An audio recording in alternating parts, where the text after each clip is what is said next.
What's up, guys? It's me, Alan. I'm back with another video. I'm on the road to go get lunch.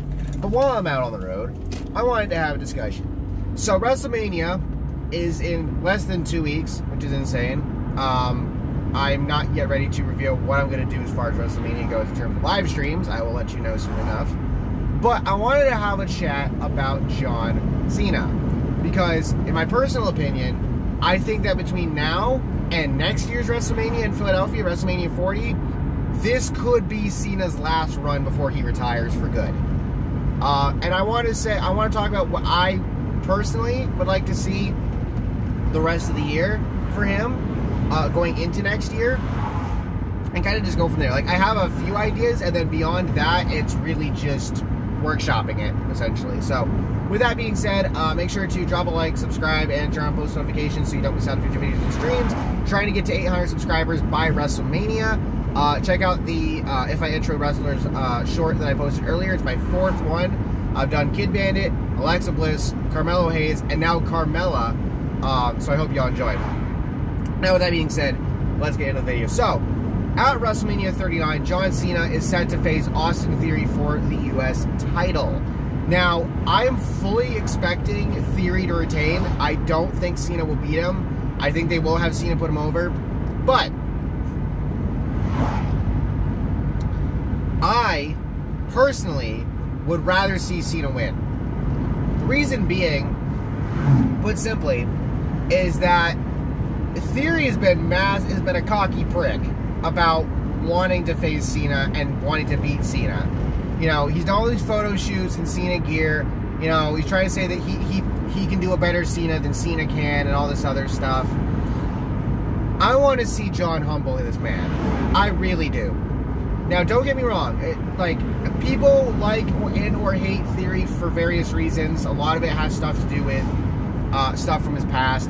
I don't have an opinion on him. I think the character change that he underwent after losing the Money in the Bank briefcase was desperately needed for him, because he was going nowhere with that briefcase and he wasn't going to be cashing in on anybody. Because, like, who the hell are you going to cash in on? You can't cash in on Roman because he's got both belts and he's going to whoop your ass. And, like, the tease of cashing on Braun, so that's why they did the U.S. title thing. But I want to see him lose. I do. And I want to see Cena prove that, yeah, he can still win a championship, you know, today. I'm not saying that he's going to hold it for forever, because he's not, but I want to see Cena win. I just do. And it would be a humbling experience for Theory, I would think. So, Cena beats Theory, and then on the Raw after WrestleMania, Cena comes out, you know, he's just like, yeah, I still got it. And then he talks about what he wants to do with the belt. Now, of course, Theory comes out, and he's like, you know, I want my rematch, I want the belt back, da-da-da-da, all this other stuff. And Cena's like, you know what? Okay, I'll give you that rematch. But it's not going to be a one-on-one, bud. It's going to be a 6-person, you can do 6 or 8, but I would do 6, ladder match at Backlash. Now, Backlash is at, which they dropped WrestleMania from the name. It's just Backlash. It's going to be in Puerto Rico this year. The first time they've had a premium live event, pay-per-view, whatever, since 2005. A long time ago, in retrospect. If you want some big matches on that card, here's one. Ladder match for the U.S. title. Cena defending against Austin Theory, Johnny Gargano, Damian Priest, Bronson Reed, and Montez Ford. So, in a sense, you're running back the Elimination Chamber, but you're replacing Rollins with Cena. And honestly, I think doing these multi-man matches for, you know, the mid-card belts is a good thing, because it provides more prestige and it provides more importance to them. And for the U.S. title, that has helped a lot, considering the fact that you don't have the WWE title on Raw because it's sitting around the waist of Roman freaking Reigns. So, in the lead up to Backlash, you know, Theory's pissed. He wants the one-on-one because he wants to destroy Cena, but Cena, he would rather do the 6-man ladder match because he wants to help showcase, you know, the talent, which is completely fair.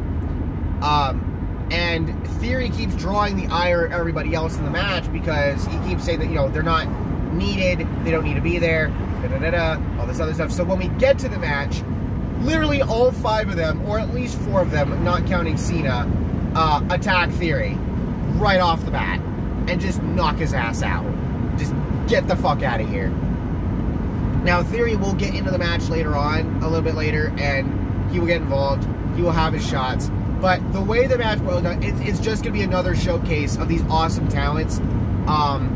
You know, maybe if Alpha Academy does split come Mania, which I think they will, maybe you replace Bronson with Chad Gable, which I think would still be awesome, and give Gable a showcase in this match, alongside Ford, Gargano, and Priest, Cena, and Theory. I think in the end, though, if you want a hometown victory of sorts, you give the belt to Damian Priest. And that's actually what I'm going to do. Because, you know, it's also Priest's consolation for the fact that, you know, Rhea has her match for the SmackDown Women's belt with Charlotte. Finn has the Hell in a Cell match with Edge. Dominic's going to get his match with Rey, one way or the freaking other.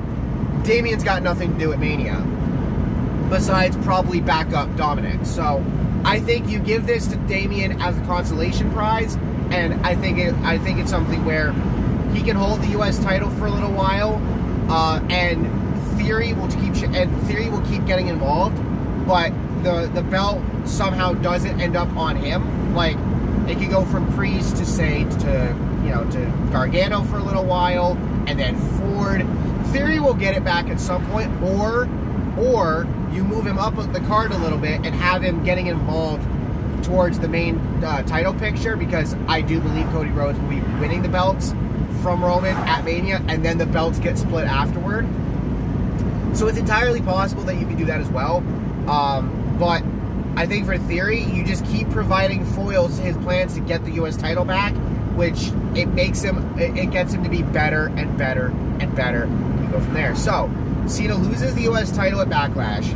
Now, let's switch gears to the Intercontinental title. We have Gunther defending against Sheamus and Drew McIntyre at Mania this year. Gunther wanted the one-on-one. He gets the triple threat, and he is not happy about it. However, I still think this is going to be an awesome match. And these guys have proven time and time again how awesome they are. I mean, bro, Drew and Sheamus came into the Royal Rumble early. Gunther started it, and it was just, it was madness all the way through. And you know these boys all got beef. So, I think the way this is going to work out, in my opinion, Sheamus gets his moment. He ends up pinning Drew McIntyre to win the IC title. You don't pin Gunther here, you know, that way Gunther can stay strong in defeat, and it gives him a reason to go after Sheamus afterward, because he went, well, it should have been one-on-one, you didn't pin me, all this other stuff, rematch at Backlash, we'll get to that in a moment. But for Sheamus, this is a massive moment, because this is, not only is this his WrestleMania moment, which trumps the whole beating Daniel Bryan in like 18 seconds thing, but also, Sheamus has never won the IC title. He needs the IC title to complete the Grand Slam. Who else needs the IC title? John Cena. But we'll get to that. So, Sheamus pulls that off. He gets this big WrestleMania moment. And then what will happen is on SmackDown afterward, you know, it will boil down to, eventually they get the rematch at Backlash, because Gunther is pissed that he lost without being pinned, and also that it wasn't the one-on-one that he wanted. You know, because his whole shtick is you respect the mat is sacred, you respect the mat and all this other stuff, which I think is cool. So, you get that. So then at Backlash, Gunther beats Sheamus to get the IC title back. I know, it's not a long reign for Sheamus, but it doesn't necessarily need to be. I just think him getting that moment is very crucial for him, because it's something that he needs before he eventually retires, and I think you capitalize on that now. And if you do the triple threat, it gives you the opportunity to do it without Gunther getting pinned, and then again, he can get it back afterward.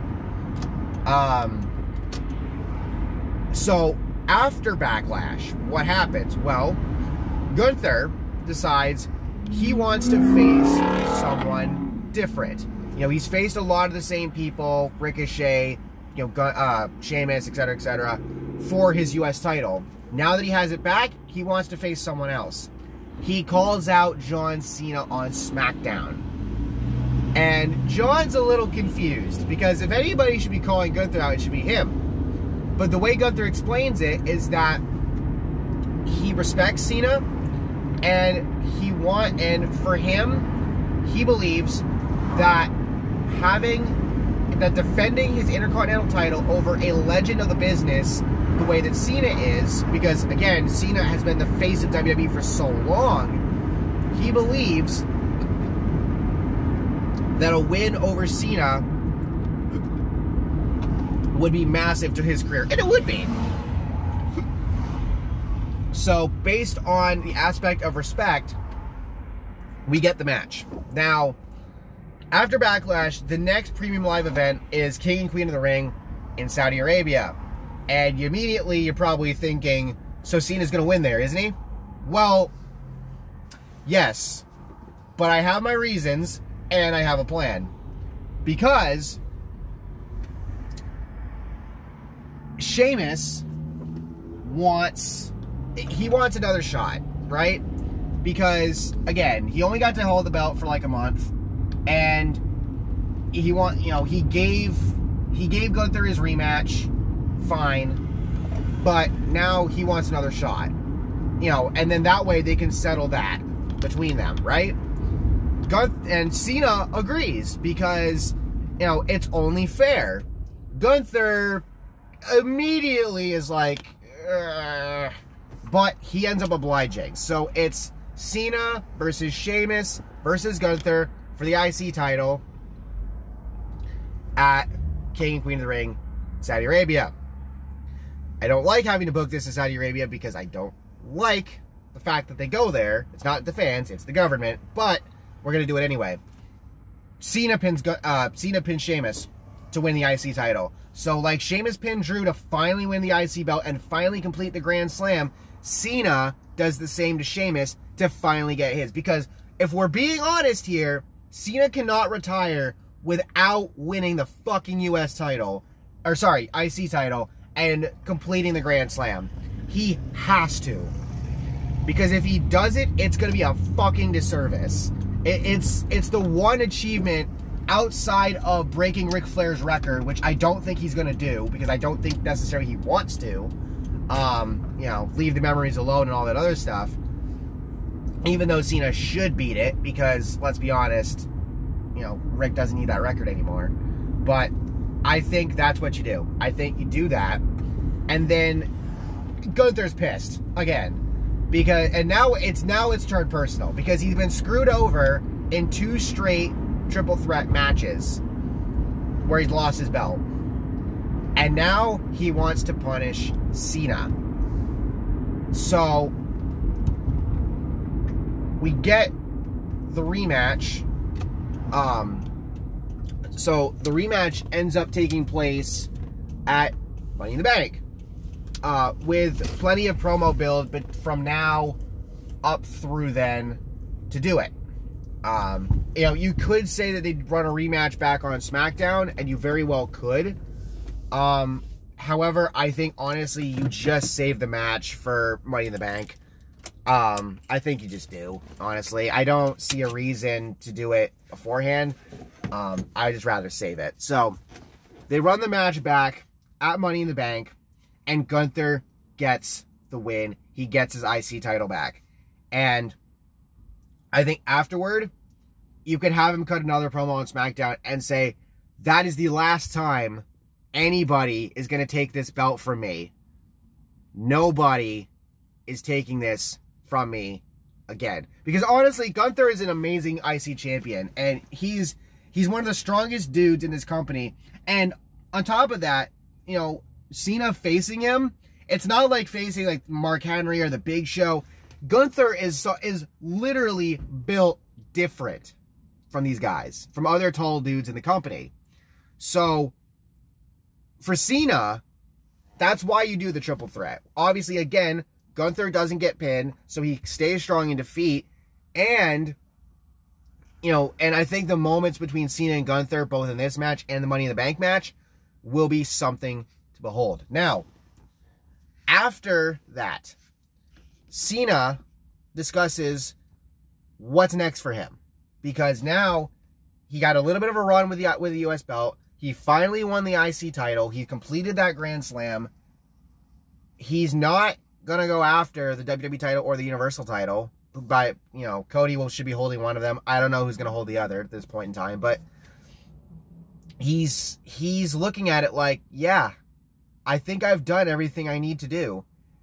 And he looks at it as like he's closing in on retirement. But Logan Paul shows up. And this one might ruffle some feathers, but I'm doing it anyway. Because rumor has been that Cena versus Logan would have been for WrestleMania this year. It's going to be Rollins versus Paul. But if you want to do Cena versus Paul, do it at SummerSlam. And have that be like the co-main event or something like that. So, Paul comes out and is like, whoa, whoa, whoa, whoa, whoa, Cena, wait. Are you contemplating retirement? And Cena just kind of looks at him like, yeah? Like, I've done everything I need to do. And of course, you know, the crowd start chanting, win number 17! And Cena's just like, guys, relax. And Paul's just like, no, Cena. Look, I've gotten to face Roman Reigns. I've gotten to face Seth Rollins. I've gotten to face two of the top guys in this company. I feel like I deserve a shot at you. And if anybody's going to retire your ass, it's me. Because, look, it'd be Logan's thing to want to retire the guy that's been the face of WWE for so freaking long. It really would be. So, you build this up to SummerSlam. Logan kind of disrespecting Cena a little bit. If you want to get the Miz involved, you kind of, on Logan's side, you kind of can, because, you know, Miz has had his battles with Cena. He's had his times where him and Maurice have mocked Cena. You can do that. And then we get to SummerSlam. Cena versus Logan Paul. Logan Paul is going to win. I think it'll be a hell of a match.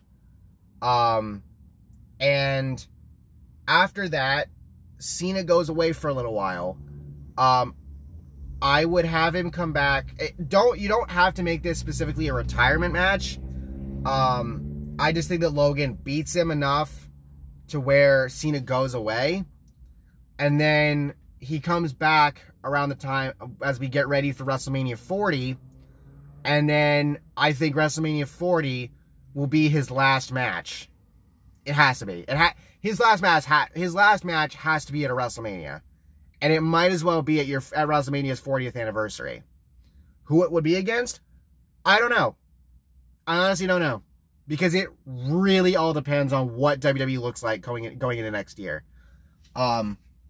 You could have it be against somebody from NXT, like a Braun Breaker or a Carmelo Hayes. Or somebody like that. You know, somebody still rising up the ranks in the company. Although, I think Braun's going to be losing the NXT title at Stand and Deliver, which is why I did the YouTube short yesterday for Carmelo. And I think Braun will be moving up. And then I think Carmelo will probably move up by next year. Because I think he's going to hold the NXT title for quite a while himself. But inevitably, I think Cena's done. I think Cena's getting close to being done. He can still go, don't get me wrong. But I think with his Hollywood stuff and all this other stuff, I just think that it's time.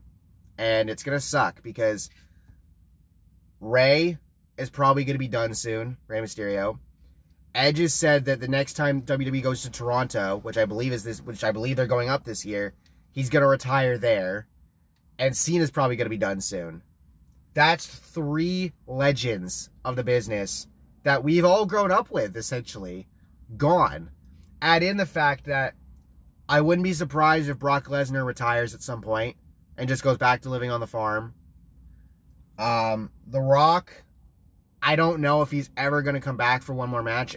he's just so busy with Hollywood.